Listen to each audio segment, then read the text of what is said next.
Ternyata ada satu waktu tuh Allah tuh datang beneran loh guys. Langsung ke kita. Kapan itu waktunya?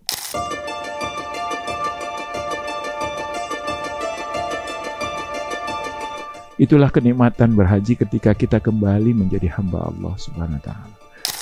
Maka semua keakuan, ego kita lepas.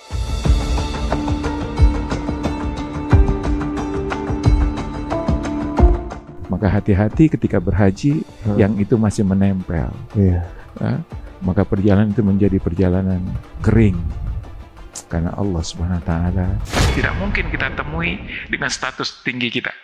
Allah itu maha tinggi, maha hebat, maha besar.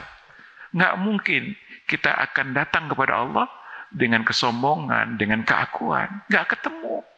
Makanya haji itu nikmat yang diberikan oleh Allah Subhanahu wa Ta'ala kepada orang-orang yang dipilihnya. Dimulai dari para nabi dan anbiya. Semua dipanggil untuk datang ke haji. Semua nabi udah berhaji.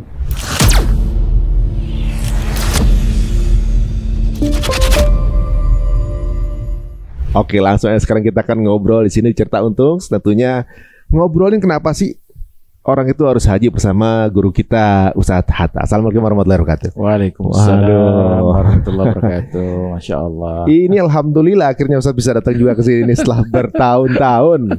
Jadi teman-teman saya tuh diajak sama Ustadz Hatta dan juga Maghfirah Travel untuk kemudian merasakan nikmatnya ibadah haji. Tapi baru kali ini beliau sempat untuk hadir karena jadwalnya aduh, ya, ngalah-ngalahin ini. Menyibukkan diri. Masya Allah. Ustadz, langsung to the point saya ini, Ustaz. Kenapa sih umat Islam tuh harus naik haji? Ada value apa sih di sana gitu yang nggak didapatkan kalau orang nggak berangkat haji? Haji itu training lengkap untuk hidup. Training. Allah membuat sebuah memerintahkan kita untuk mengikuti satu proses di mana kalau kita ikuti semua proses itu maka kita mengerti akan totalitas proses kehidupan yang semestinya kita lalui. Jadi kayak semacam miniatur pendek dari seluruh kehidupan. Miniatur kehidupan dari kita lahir sampai kita masuk surga. Bukan hanya sampai mati, tapi sampai masuk surga. Sampai kita masuk surga. Makanya haji itu nikmat yang diberikan oleh Allah Subhanahu wa Ta'ala kepada orang-orang yang dipilihnya. Dimulai dari para nabi dan anbiya, semua dipanggil untuk datang ke haji.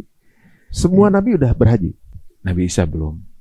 Nabi Isa belum. Nanti Nabi Isa juga berhaji.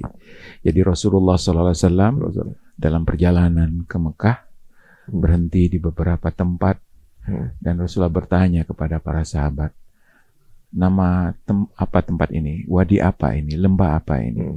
Lalu para sahabat berkata, Allah wa Rasuluhu a'lam. Allah dan Rasulnya lebih tahu.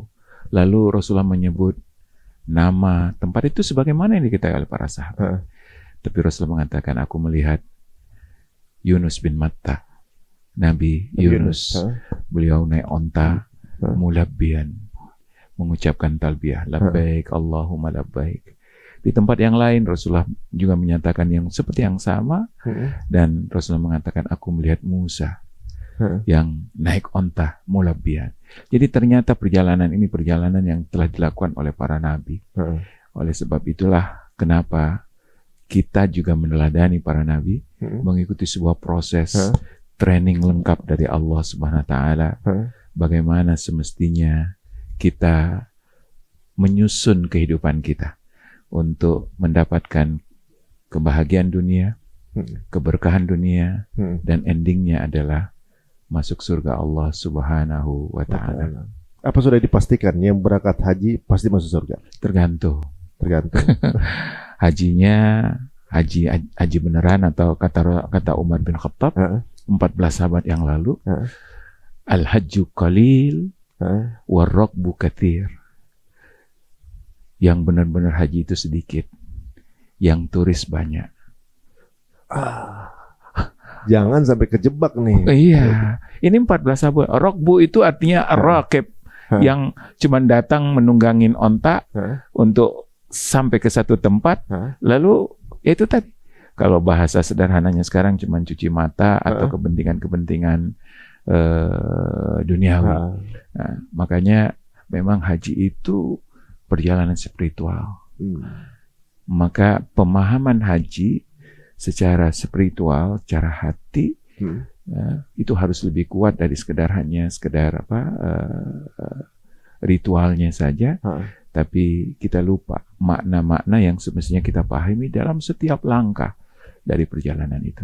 Berarti setiap yang berhaji itu harus dibekali dengan ilmu dulu dong. Pasti. Berarti harus manasik dulu, atau mungkin ada hal lain yang harus mereka punya gitu sebelum berangkat haji, biar kemudian nggak jadi hambar, cuma jalan aja gitu. Betul, karena udah dapetnya susah. Jadi perjalanan itu perjalanan yang penuh makna. Nilainya kuat banget.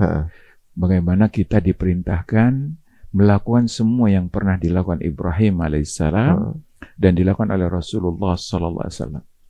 Maknanya kuat banget kalau seandainya kita benar-benar mendalami dan membiarkan haji itu membentuk kita.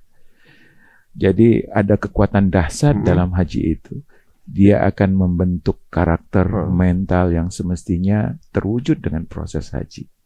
Gimana tuh yang dimaksud dengan membiarkan itu? Dan kita terbentuknya dengan gimana tuh? Kalau orang yang nggak paham kan ini kayak ritual aja gitu. Iya, kadang-kadang dia menjadi, mohon maaf, perjalanan itu menjadi perjalanan kosong. Mulai dari ihram dianggap hanya ganti baju, tawaf hanya muter-muter di Ka'bah, sa'i hanya lari dari Safa dan Marwah, wukuf nongkrong di Arafah, Mina nunggu waktu keluar, bermalam-malam kapan keluarnya dari Mina gitu ya. Dan akhirnya menjadi sangat kering. Itulah sebabnya haji itu kata Allah SWT, fa'atimmul hajja wal umrata lillah. Sempurnakanlah hajimu dan umrahmu karena Allah SWT. Semua proses itu kita lakukan lillahi ta'ala. Dan biarkan proses itu benar-benar membentuk diri kita untuk Allah Subhanahu wa Ta'ala. Bagaimana dimulai dari proses ihram, Allah memanggil kita. Wa azin bil hajj ya'tuka rijalan.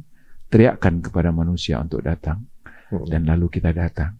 Datang dalam menjawab panggilan Allah Subhanahu wa Ta'ala. Rijalan wa ala kulli dhamirin. Rijal artinya berjalan kaki dengan modal yang paling sederhana. Labbaik ya Allah, aku datang ya Allah. Walaupun aku tidak punya uang atau apa. Makanya pada dasarnya dulu orang sangat sederhana untuk berangkat haji. Wa ala kulli dhamirin, dan atau dengan menunggangi onta yang sederhana. Dimulai dengan langkah kehadiran diri kita secara total. Hati kita, pikiran kita. Labbaik ya Allah, aku datang menjawab panggilanmu. Aku taat. Aku patuh ya Allah. Labbaika itu kalimat diungkapkan untuk memberi kehadiran total. Makanya ketika labbaik Allahumma umratan, labbaik Allahumma hajjan, niatnya itu harus di mikot. Jadi ketika kita sudah berada di mikot, lalu sudah berpakaian ihram, baru kita ucapkan niatnya. Artinya kehadiran total. Dan ketika kita ucapkan, lalu kita benar-benar mengikuti semua aturan yang telah diletakkan oleh Allah. Ini nggak boleh, ini nggak boleh. Dulu boleh dengan hanya mengucapkan niat labbaika Allahumma umratan untuk ihram atau Allahumma hajjan untuk haji, langsung berubah. Jadi nggak boleh. Jadi nggak boleh. Berpakaian yang berjahit nggak boleh. Ya, pakai parfum nggak boleh. Hubungan suami istri nggak boleh. Walaupun halal itu ya. Walaupun semuanya halal. Makanya benar-benar kita datang menjawab panggilan Allah. Dan dimulai dari proses ihram. Bagaimana kita buka baju kita. Kita lepaskan semua yang biasanya menjadi identitas diri kita. Mas Hari dikenal dengan bajunya. Kalau gubernur ada pejabat, ada tongkat komando. Terlihatlah wibawa kita, status sosial kita dengan baju itu lebih tinggi dari yang lain gitu. Itu harus dibuka. Kata Allah, buka. Maka kain ihram itu sekedar bukan hanya membuka baju, tapi yang menempel, bukan hanya sekedar menempel di kulit, tapi menempel di hati kita. Dia telah membungkus kita sehingga akhirnya kita tidak kenal diri kita. Kita merasa bahwa kita adalah, mohon maaf, jabatan kita. Kita merasa kita adalah status sosial kita. Kita merasa bahwa kita adalah kekayaan kita. Ketika haji, kata Allah, aku tidak butuh itu. Aku butuh engkau datang sebagaimana engkau dilahirkan oleh ibumu. Lepaskan. Nothing. Kita dibuat nol. Kenapa? Karena Allah lah pemilik semuanya. Yang menempel padamu itu milik Allah. Maka yang dibutuhkan adalah engkau aslinya. Bukan dengan atributmu, tapi dengan hatimu yang bersih, yang mengakui kebesaran Allah Subhanahu wa Ta'ala. Makanya para ulama, beberapa ulama ketika haji, Syekh Utsaimin, itu ketika haji beliau menyendiri, nggak ada orang yang kenal, ya, duduk kadang-kadang di pojok, nggak ada yang kenal orang. Dengan kain ihramnya dia ingin menjadi dirinya, dia ingin kembali kepada dirinya bahwa aku hambamu ya Allah, bukan siapa-siapa di hadapanmu. Itulah kenikmatan berhaji ketika kita kembali menjadi hamba Allah Subhanahu wa Ta'ala. Maka semua keakuan, ego kita lepas. Maka hati-hati ketika berhaji yang itu masih menempel. Maka perjalanan itu menjadi perjalanan kering. Karena Allah Subhanahu wa Ta'ala tidak mungkin kita temui dengan status tinggi kita. Allah itu maha tinggi, maha hebat, maha besar. Nggak mungkin kita akan datang kepada Allah dengan kesombongan, dengan keakuan. Nggak ketemu. Walaupun sedikit juga nggak boleh ya. Al-kibriya uridai, kata Allah. Kesombongan itu adalah selendangku. Maka siapapun yang memegangnya tanpa haknya, dia adalah musuhku. Nggak akan ketemu. Maka bersihkan. Proses awal adalah membersihkan hati kita. Benar-benar ingin mencari wibawanya. Ingin ketemu dengannya. Ingin taat kepadanya. Makanya, mohon maaf, orang pengen ketemu dengan Allah dan minta sesuatu dari Allah, tapi nggak mau ngikutin caranya Allah. Nggak ketemu.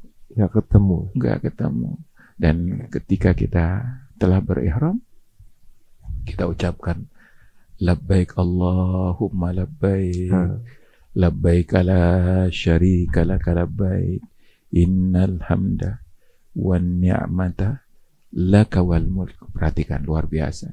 Jadi setelah kita membuka semua itu, kita lepas, lalu kita deklarasi, dan afdolnya pakai suara yang keras.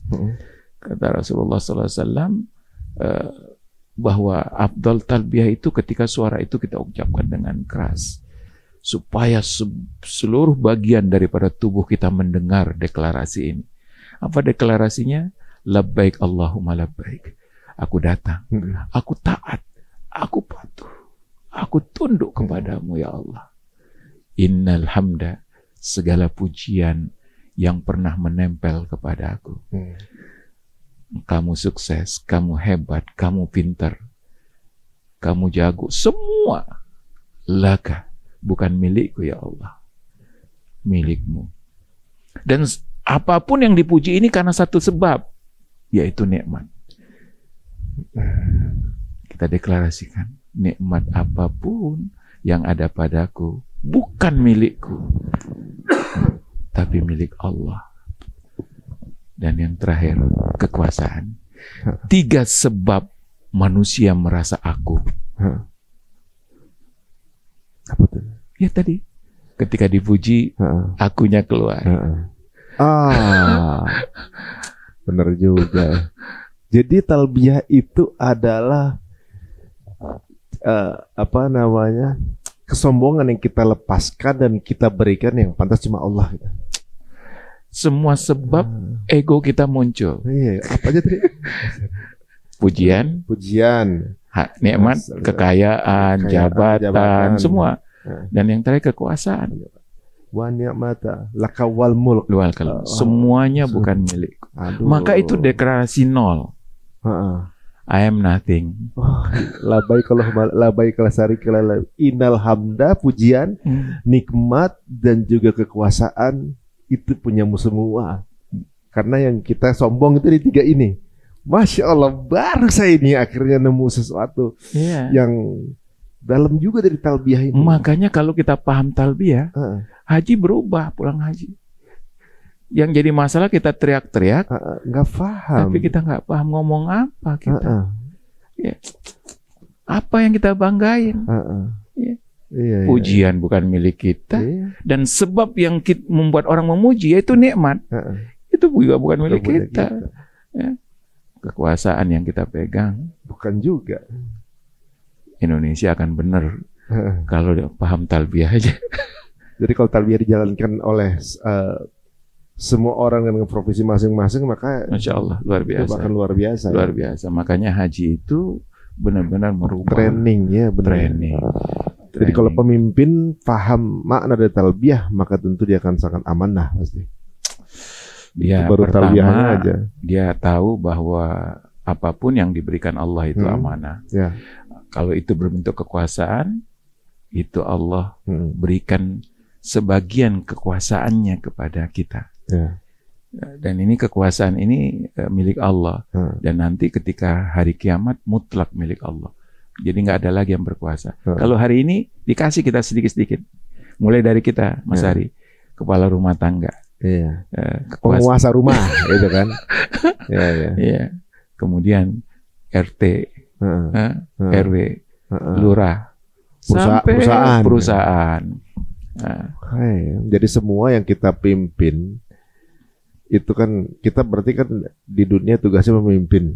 Betul. Jadi pemimpin tertinggi juga Allah sebenarnya. Betul. Itu cuma dikasih sepercik aja gitu. Jadi coba dijalanin seperti gua, bisa nggak gitu kan? Bahwa kalau dalam doa yang kita afdol sekali kita baca di Arafah itu kan, La ilaha illallah wahdahu la syarikalah lahul mulku wa lahul hamdu wa huwa ala kulli syai'in qadir. Oh, sama juga ya? Iya. Jadi itu runtutan sebuah training lengkap yang akhirnya harusnya ketika keluar itu benar-benar abdan lillah, hamba Allah. Kita kalau habis sholat zikir begitu, tapi secara makna nggak paham ya. Kita lagi sebenarnya kalimat untuk melepas kesombongan. Kalau kita nggak paham, cuma jadi kata-kata biasa. Kata-kata kosong, kata-kata kosong. Begitulah deklarasi itu diulang-ulang. Kata Rasulullah, bacaan yang paling afdal itu adalah talbiyah itu. Artinya baca sebanyak-banyaknya sehingga dari ujung rambut sampai ujung kaki itu mendengar deklarasi itu.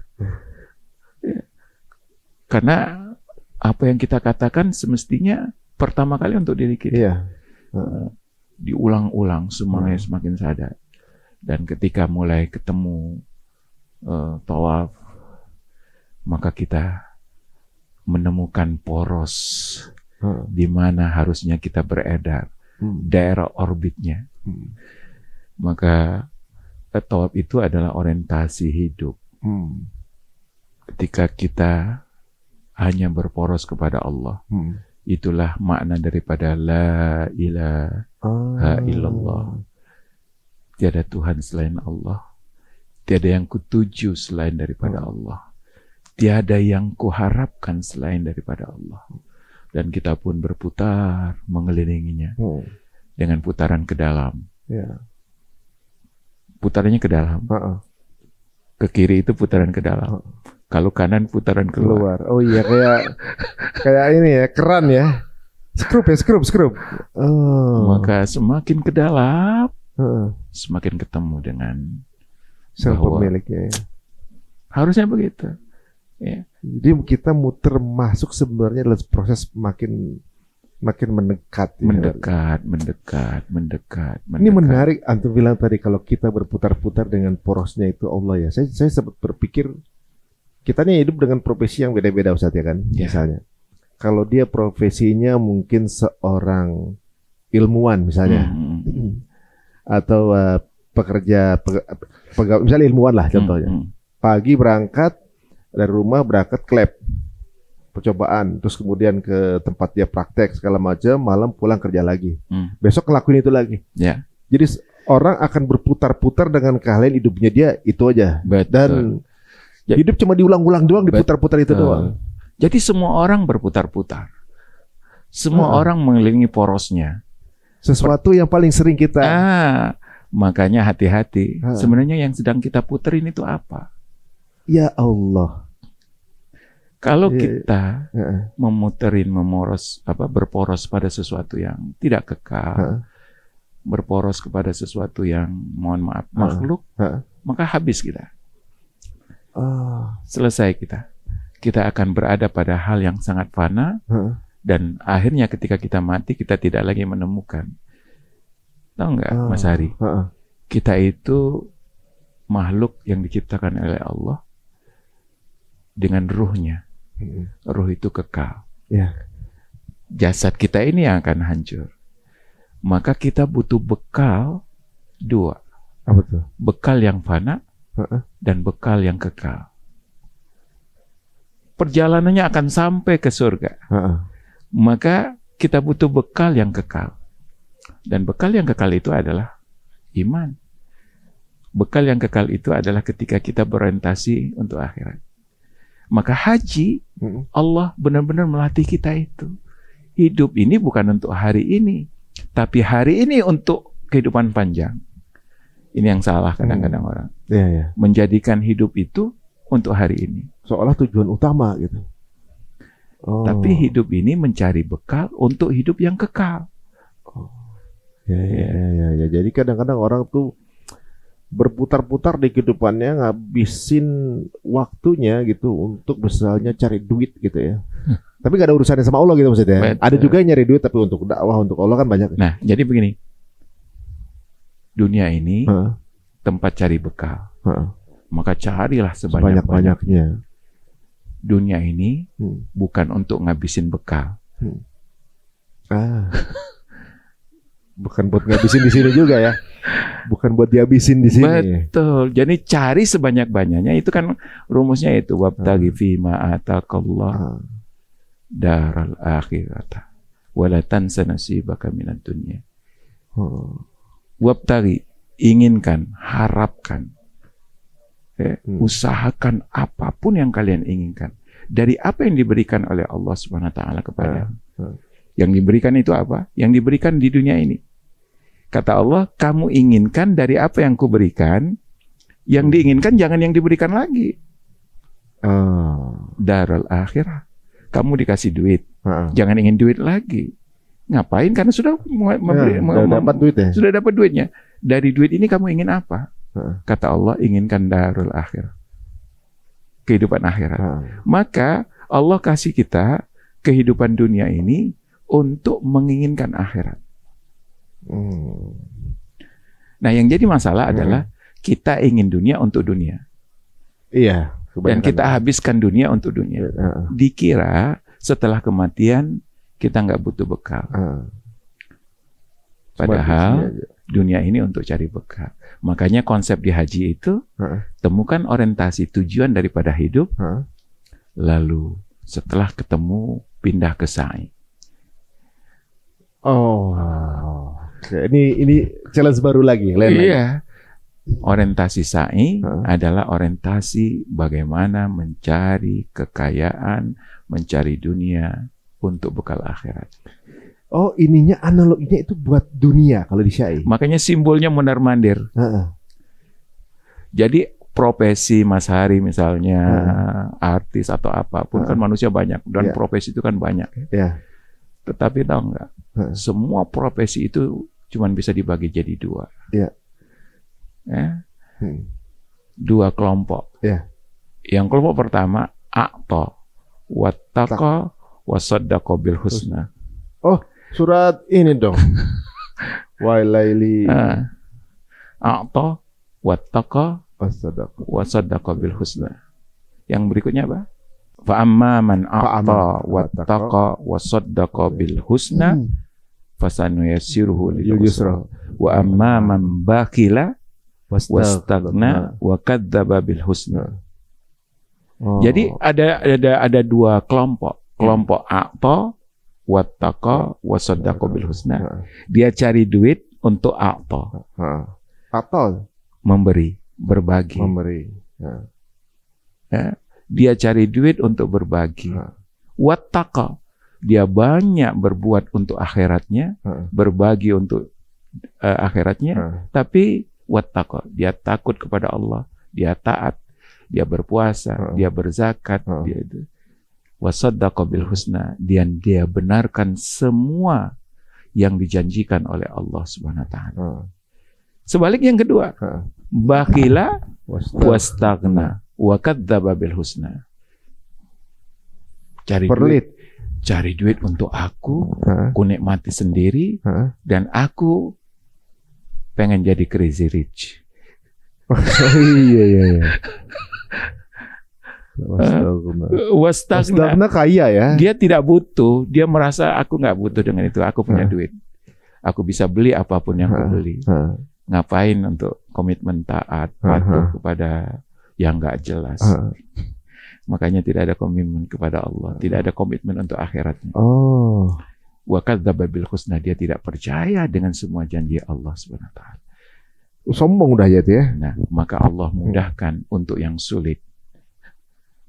Maksudnya dimudahkan untuk yang sulit. Gimana tuh? Sulit di dunia, dia tidak akan ketemu jalan hakikat kehidupannya. Walaupun punya duit. Tingkat stresnya, depresinya, uangnya nggak akan bikin dia tenang. Tidak akan bikin dia tenang. Dan yang di akhirat, yang sulit itu, yang paling sulit di akhirat apa? Neraka.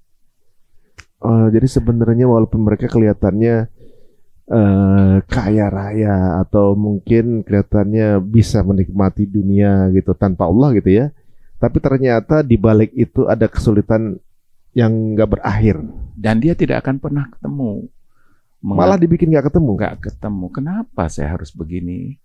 Uang ini untuk apa? Dunia ini untuk apa? Tidak pernah ketemu. Dan disitulah tingkat stresnya manusia yang tidak punya Tuhan. Iya, jadi kayak hampa dong ya. Bukan hanya hampa, tapi dia merasa bahwa dia capek ini untuk apaan?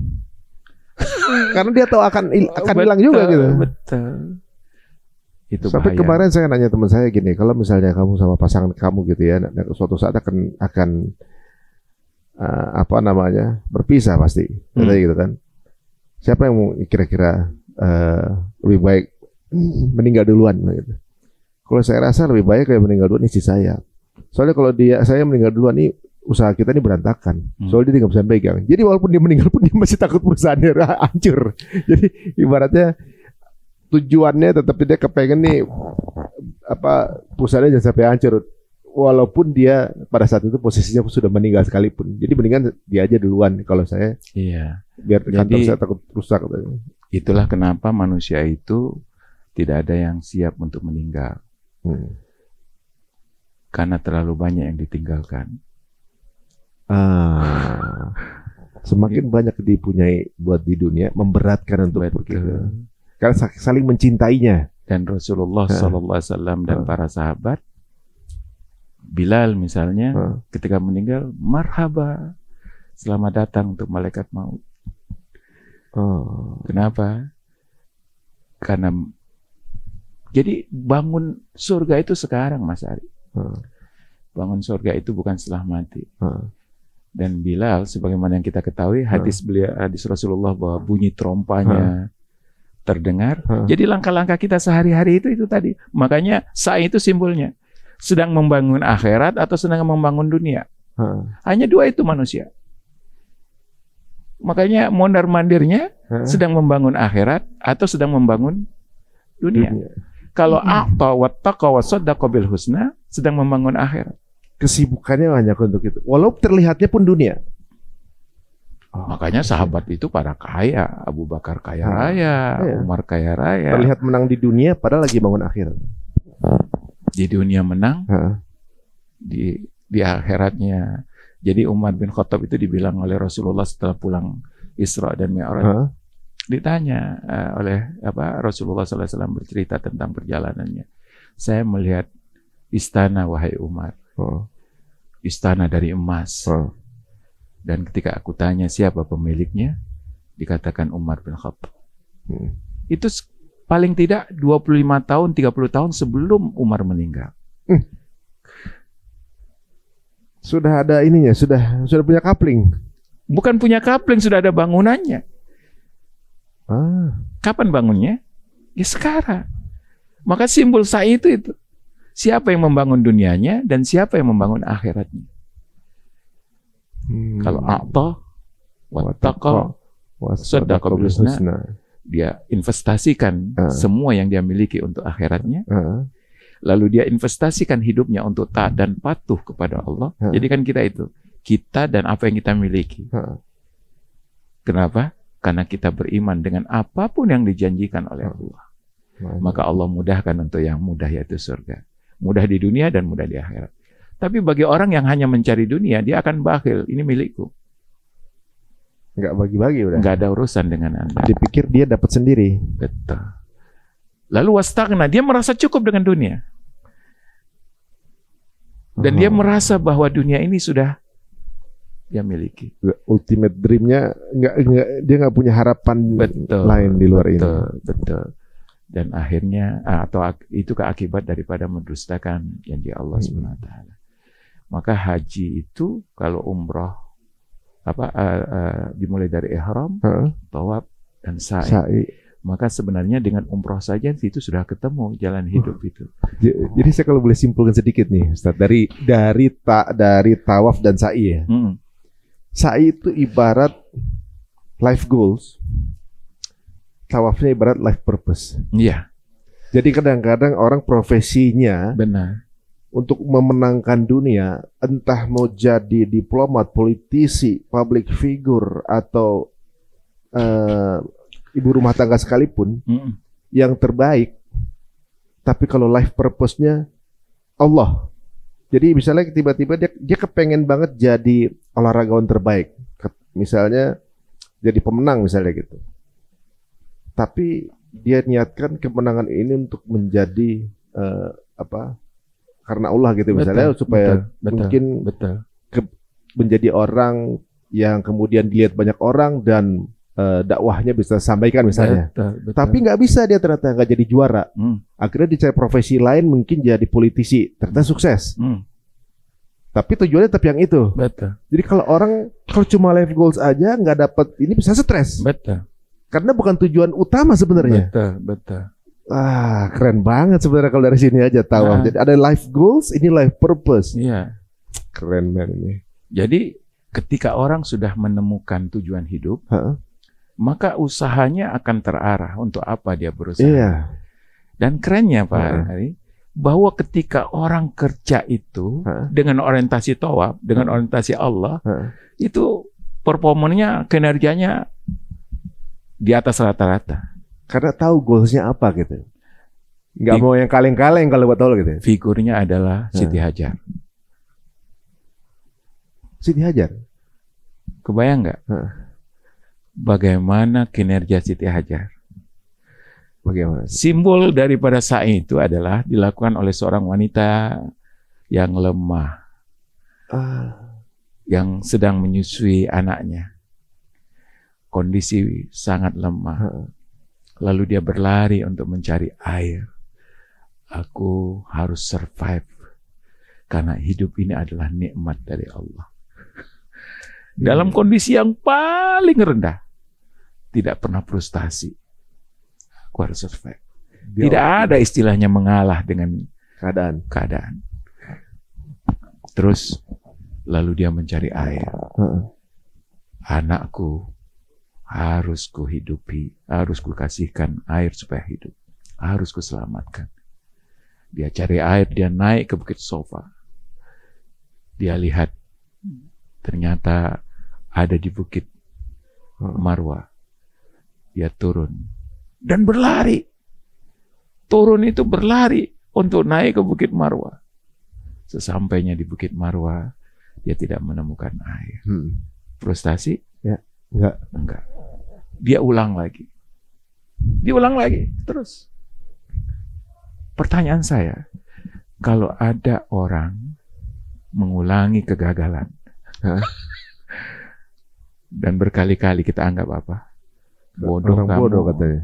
Bodoh kamu. Sudah tahu gagal masih diulang. Coba lagi. Tahu nggak masalahnya? Bahwa Siti Hajar ketika mencari air itu, dia tahu bahwa di tempat itu nggak ada air. Terus apa yang membuat dia tetap bahkan dia yakin di tempat itu nggak ada air. Terus apa motivasinya dia kemudian kok masih mau melakukan itu untuk berapa kali? Itu cara berpikir orang yang tidak beriman. Gimana jadi? Kok mengulang hal yang sama dan udah tahu kalau itu nggak ada air. Dia berlari-lari untuk mencari air dan dia tahu bahwa di situ nggak ada air. Taunya dari siapa? Dari suaminya. Ketika berdoa bahwa mengatakan ini adalah lembah yang tidak ada air. Tapi dia sadar dan yakin seyakin-yakinnya air tidak ada, tapi Tuhan sang pemilik air ada di sini. Masya Allah. Itulah mental kerja orang yang beriman. Masuk itu. Itulah mental kerja orang yang beriman. Bahwa sang pemilik rezeki selalu ada dimanapun aku mencari rezeki. Maka pantang untuk mendapatkan rezeki yang tidak diridhoi oleh sang pemberi rezeki. Masya Allah. Maka semangat kerja itu nggak ada yang namanya di sini nggak mungkin dapat rezeki yang halal.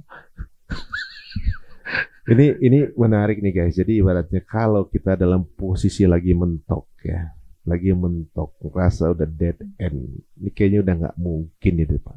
Ternyata bukan itu mindset yang semestinya berarti saja. Oke, di sini kelihatan kayaknya nggak mungkin. Betul. Saya mau menempuh itu harus melewati mungkin birokrasi yang seperti ini. Dia yang jaga orang ini adalah yang nggak suka sama kita misalnya. Betul. Nggak bisa dia naik karir. Nggak mungkin. Seolah-olah begitu. Tapi yang punya nyawa orang itu ada di sini. Betul. Jadi kemungkinan Siti Hajar dapat air itu 0, sekian persen. Ya. Tetapi itu tadi iman kepada sang pemilik air itu yang membuat power dia untuk lari. Ya. Itu di mana-mana orang itu kalau dalam sel ada prospek. Ya. Kalau prospeknya misalnya 20%, itu males orang menindaklanjutin. Ya. Apalagi di bawah 20%. Ya. Jangankan 20%, 40% aja kadang-kadang orang cari yang lain aja deh, yang masih mungkin dicoba ya. Dicoba.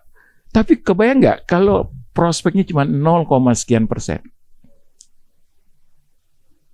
Sebenarnya umat Islam itu dididik atau ditraining untuk persistence ya. Jangan menyerah. Jangan menyerah. Dan tidak ada kata tidak mungkin kalau bersama Allah Subhanahu wa Ta'ala. Masya Allah. Makanya kebayang nggak bagaimana kita di training di haji itu? Ya. Itulah sebabnya haji itu memang setelah itu kita akan menjadi manusia baru yang disebut dengan mabrur. Masya Allah. Tapi juga mencapai mabrur juga nggak mudah. Nggak mudah itu. Ya. Itu baru umroh nih. Baru umroh. Dan ketika mulai masuk tanggal 8 sampai berikutnya itu adalah proses setelah kematian. Jadi tadi bagian hidup, ya. Sekarang bagian mati. Oh gitu. Iya benar juga ya. Kalau kita sebelum haji kita umroh itu seolah-olah mestinya yang pulang dari umroh itu banyak yang bilang rezekinya akan nambah. Apalagi haji gitu kan. Rezekinya akan nambah. Bisa jadi karena dia nggak sadar dimotivasi dengan gerakan-gerakan di umroh itu dengan pemahaman yang benar. Pemahaman yang benar.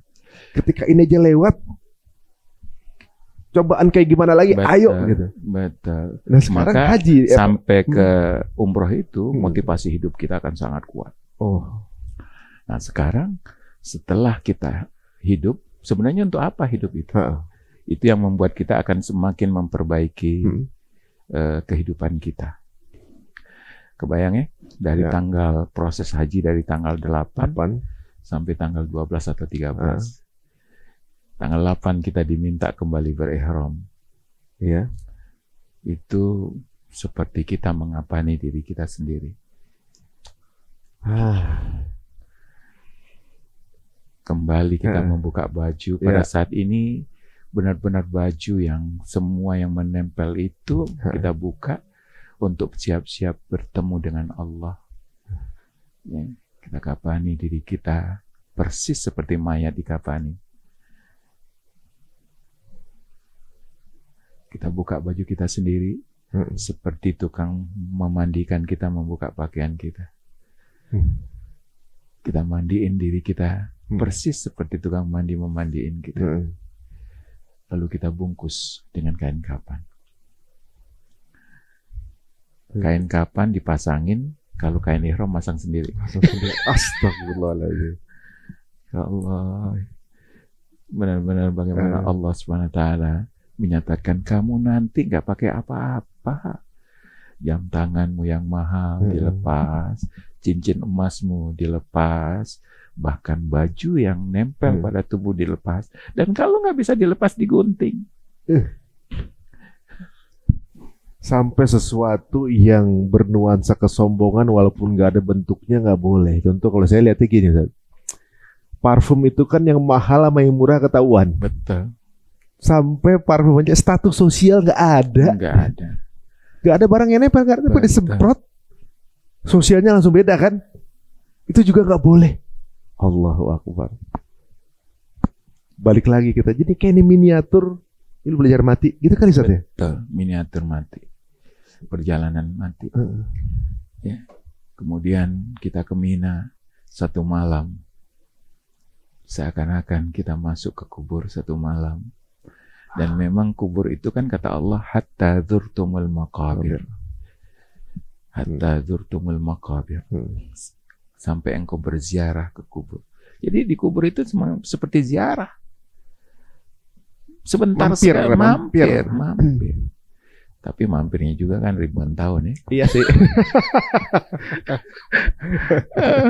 Mampir sih. Makanya itu rest area lah kalau analogi perjalanan panjang itu apa? Rest areanya lebih lama dari jangka waktu hidup di dunia.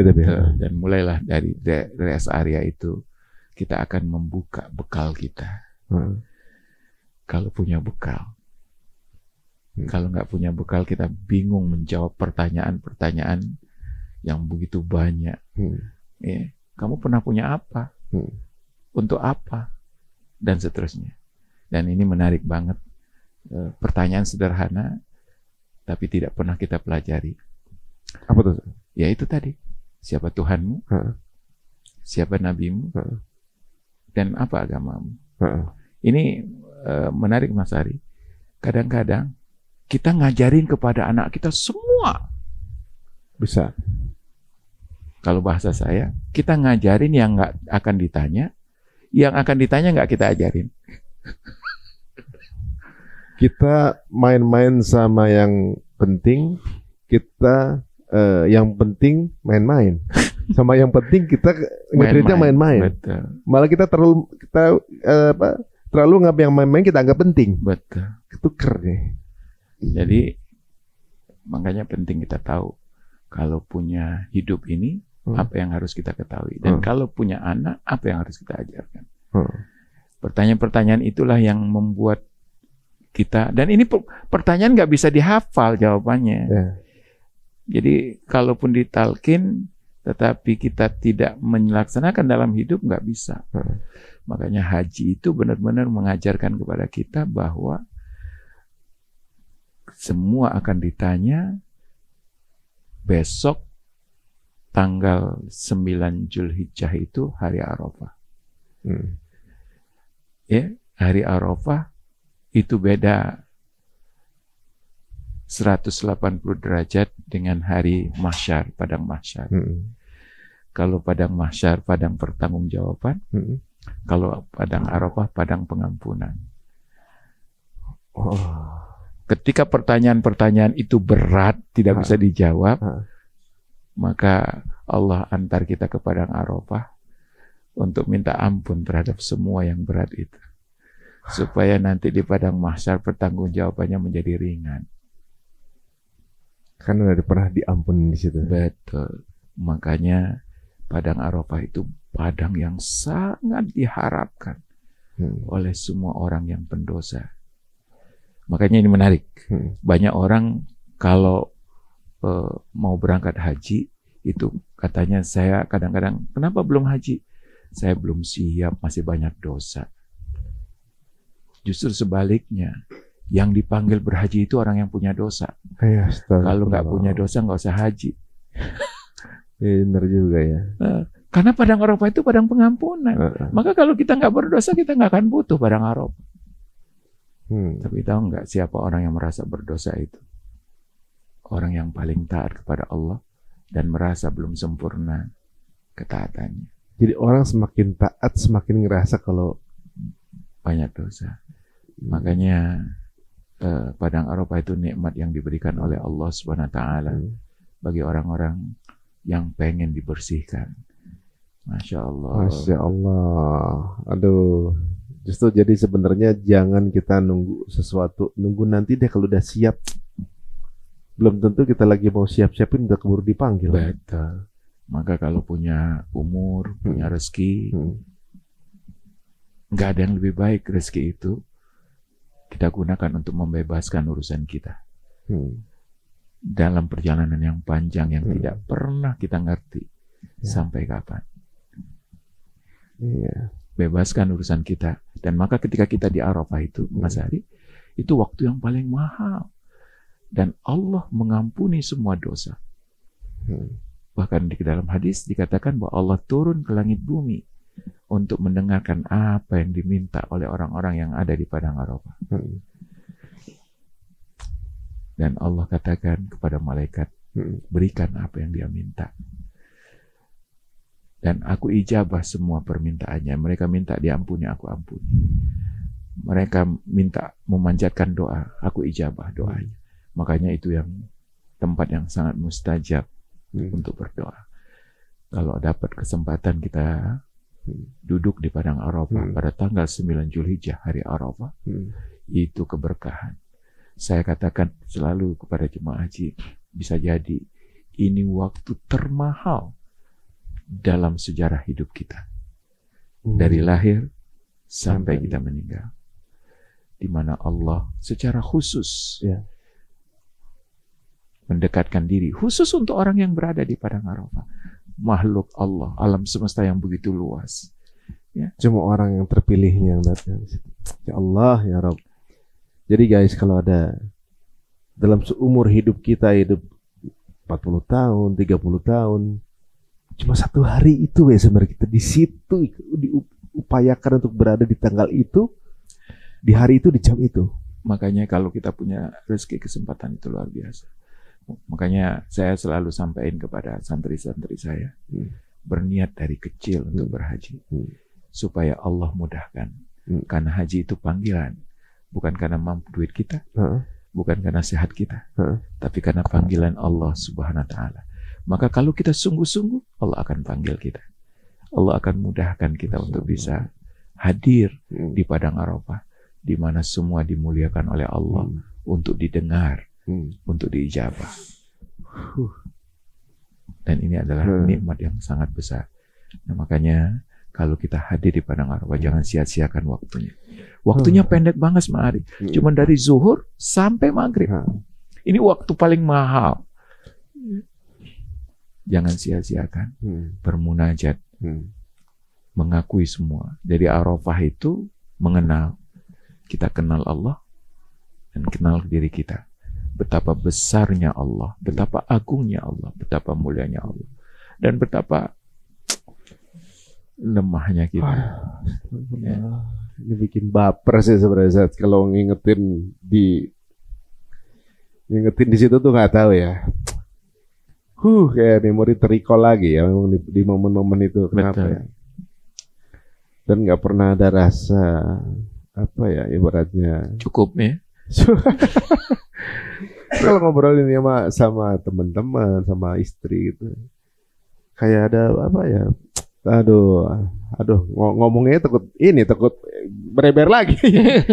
Tapi memang ini kayak rasanya ya, maksudnya ada satu rasa nggak tahu ya, kenapa kita ngerasa kalau Allah ini hadir gitu ya. Maksudnya kayak deep talk gitu. Betul. Saya ngeliat ibaratnya di situ tuh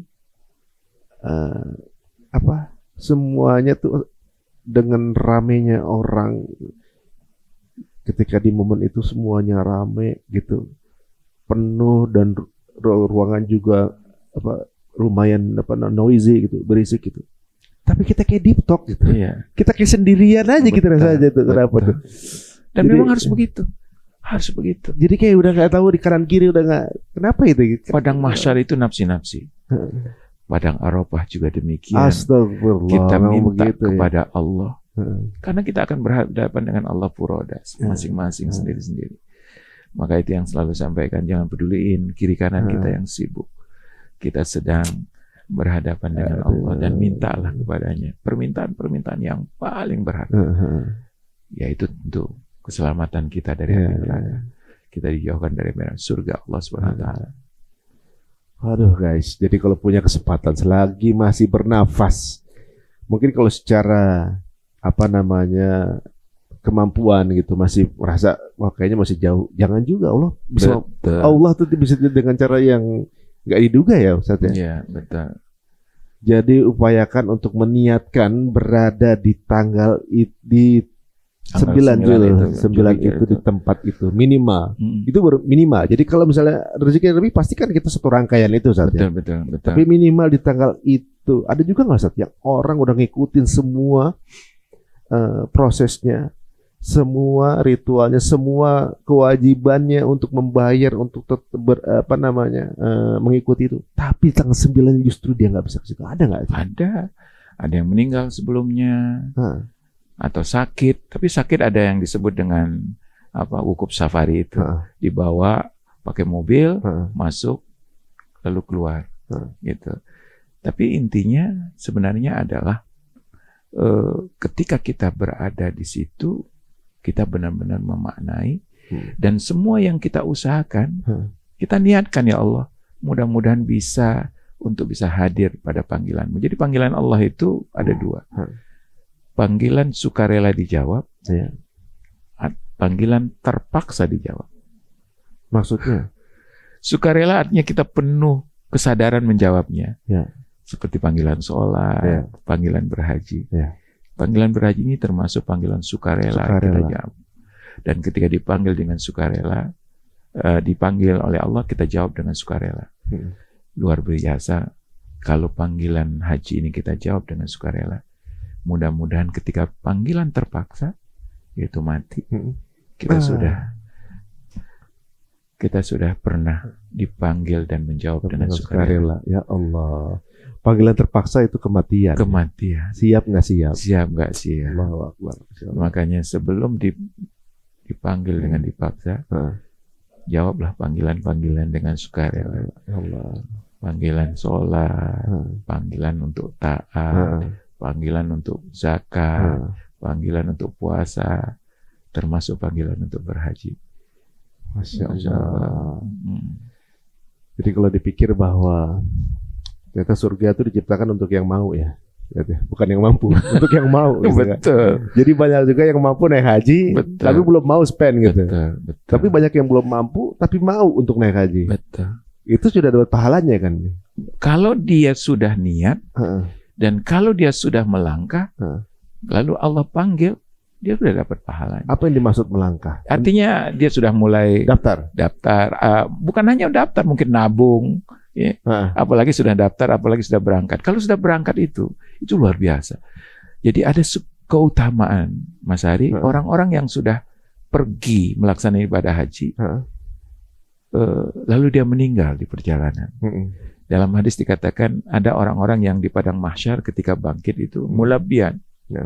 Jadi bangkit dari kubur di padang mahsyar, labbaik Allahumma labbaik, labbaik la syarika lak labbaik. Seakan-akan dia masih dalam perjalanan menuju ke Ka'bah untuk tawaf atau ke Arafah. Padahal dia sudah dikubur, sudah di padang mahsyar. Masya Allah. Artinya apa? Dia tidak merasakan sama sekali Masya Allah. kubur yang menjadi menakutkan karena ada azab kubur yang luar biasa. Itu keutamaan. Makanya semua langkah-langkah kita untuk taat itu tidak ada yang percuma. Semua ketaatan dan mulai dari niatnya saja sudah dapat pahala. Apalagi kita sampai kepada proses berihram, sampai proses tawaf dan sa'i dan seterusnya. Wah, berarti memang harus guys. Harus daftar haji tuh. Ya minimal kalau sekarang belum ada kemampuan, udah daftar dulu aja, minimal kita ada hujah. Ya intinya kita mulai dari daftar, dari nabung, ya, dan insya Allah Allah mudahkan. Jangan pernah mengatakan ya mustahil deh untuk makan aja. Itu berarti nyangsiin Allah tuh. Dan gini ya, untuk niat berhaji bahwa saya pengen haji itu nggak perlu duit. Hajinya yang butuh duit. Artinya apa? Ketika kita berniat, yang pemilik rezeki itu mendengar. Maka kalau kita tulus, dimudahkan oleh Allah SWT.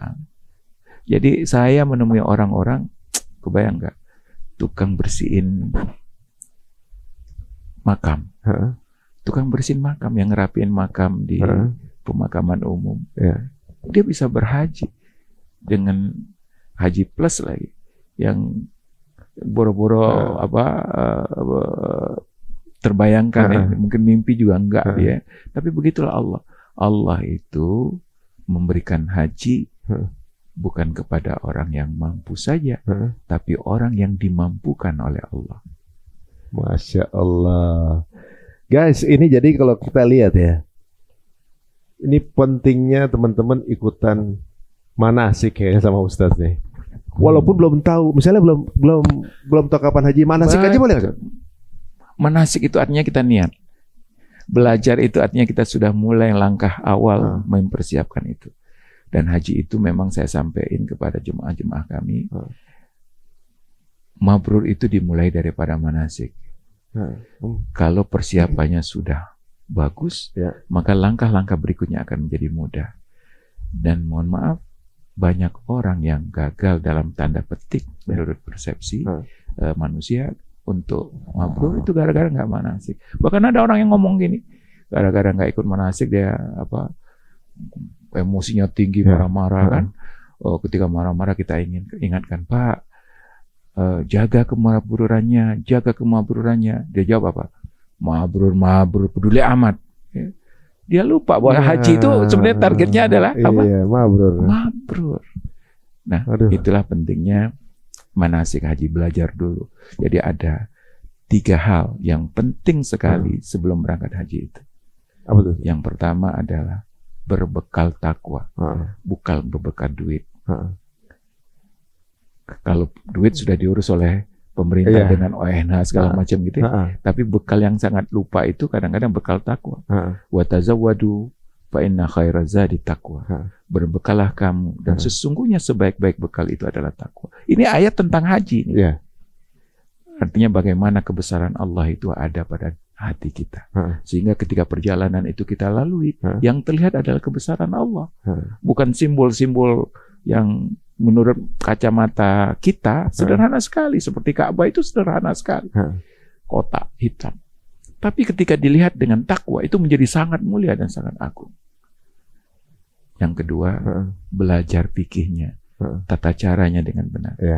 Dan yang ketiga yang paling penting adalah belajar maknanya, agar setiap langkah yang kita langkahi atau yang kita lalui itu menjadi sebuah proses yang penuh makna. Dan akhirnya ketika kita pulang, kita tidak sekedar dapat gelar haji, tapi kita telah dididik dengan sebuah training besar dari haji itu. Masya Allah. nggak ada satu kelelahan pun atau tetesan keringat pun yang nggak diganjar pahala selama haji. 2, manfaat di akhirat, di dunia. Jadi setiap keringat itu akan memberikan manfaat yang besar di dunia kita dalam hidup ini. Dan yang kedua adalah pahala yang besar di akhirat. Setiap keringat yang menetes, capeknya ketika kita tawaf akan terasa luar biasa. Bagaimana kita akan menemukan hidup kita yang lebih baik di dunia.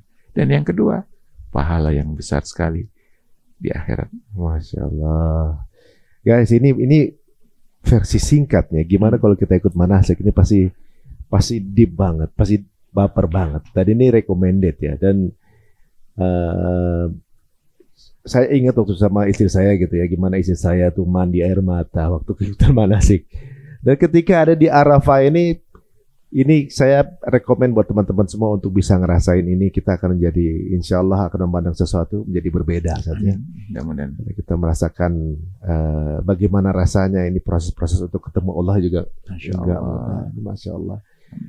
Nah, saat sebelum kita ke penghujung nih, kayaknya kita perlu juga berdiskusi mengenai penyelenggaraan haji di tahun ini. Yang saya dengar ini kan Haji Akbar, gitu. Oh gitu. Ya, katanya coba makanya saya juga baru dengar. Ya. Kalau gitu saya juga akan undang bersama kita di sini Bapak Firman sebagai Ketua Ampuri untuk juga menjelaskan nih di tahun lalu kan saya sama antum kita ngeliatin bagaimana rasanya berada di tengah bukan ribuan lagi itu jutaan orang gitu ya. Betul. Jutaan orang yang dan nggak mudah. Nggak perlu jutaan orang, ratusan orang aja nggak mudah dengan medan seperti itu. Ini jutaan orang. Betul.